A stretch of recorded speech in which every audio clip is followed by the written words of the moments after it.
मेरा क्वेश्चन एक ही है, आपको फ्रीडम दिया है लेकिन इक्वलिटी नहीं है, आपको इक्वलिटी दी है लेकिन लाइफ सिक्योर नहीं है। क्या ये डेमोक्रेसी की साइन है? क्या ये लोकतांत्रिक है? क्या इसे हम लोकतंत्र देश बोल सकते हैं? I think not. जिस देश में आपको समानता दिया लेकिन स्वतंत्रता ना हो, स्वतंत्रता दिया लेकिन आपकी लाइफ ही सिक्योर नहीं है, तो क्या उसको डेमोक्रेटिक कहेंगे? नहीं।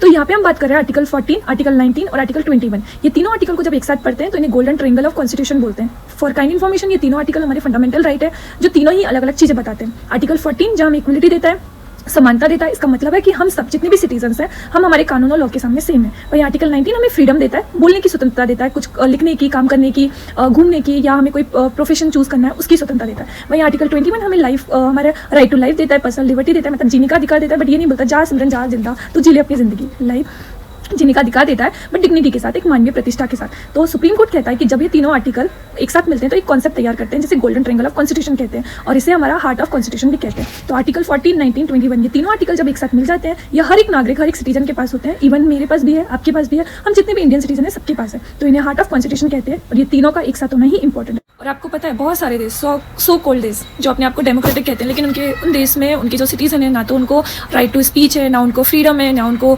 इक्वलिटी दी जाती है। जैसे कि चाइना है, चाइना में हर एक सिटीजन या हर एक नागरिक को अधिकार नहीं है कि वो कुछ भी बोल सके, या किसी भी उनके देश के किसी पॉलिटिशियन के बारे में कुछ बोल सके, उनके किसी भी नेता के बारे में कुछ भी बोल सके। Same is like for Pakistan. ये दो देश ऐसे हैं जो अपने आप को डेमोक्रेटिक दिखाते हैं बट है नहीं। बट हमारा इंडिया एक ऐसा इकलौता डेमोक्रेटिक देश है, मतलब केवल इंडिया नहीं है और भी देश हैं, अमेरिका है, बट हमारा इंडिया इकलौता ऐसा देश है जहाँ पे हमें हर चीज़ का जो अधिकार दिया है ना, हम उसको मतलब उसको हम यूज़ में ला सकते हैं। इक्वलिटी है तो रियल में हमें समानता दिखती है, फ्रीडम है, हमें स्वतंत्रता है बहुत सारी चीज़ों की, तो हमें बोलने का अधिकार है। जैसे हम कभी भी मोदी जी को कुछ बोल देते हैं, राहुल गांधी को कुछ बोल देते हैं, इवन अंबानी है कौन तू, उसको भी ये डायलॉग के साथ हम लोग देखते हैं। हम किसी के बारे में भी कुछ भी बोल सकते हैं, पर हमें पता है कि इन पे कभी भी रीजनेबल रिस्ट्रिक्शन लगाए जा सकते हैं, बट स्टिल हमारी सरकार हमें इन चीज़ों से रोकती टोकती नहीं है। इवन हमारी मीडिया भी स्वतंत्र है, वो भी बहुत कुछ बोल सकती है या बोलती रहती है। तो ये एक डेमोक्रेटिक या लोकतांत्रिक देश के साइन है जहाँ पे हर नागरिक अपने मर्जी से कह सकते हैं, मर्जी से बोल सकते हैं। ये तीनों आर्टिकल 14, 19 और 21 में ऑलरेडी वीडियो के थ्रू कवर कर चुकी हूँ। अगर आपको मोर इन्फॉर्मेशन चाहिए तो आप वो वीडियोस देख लेना, मैं यहाँ पे पिन कर दूंगी, तो गो थ्रू ऑन दैट।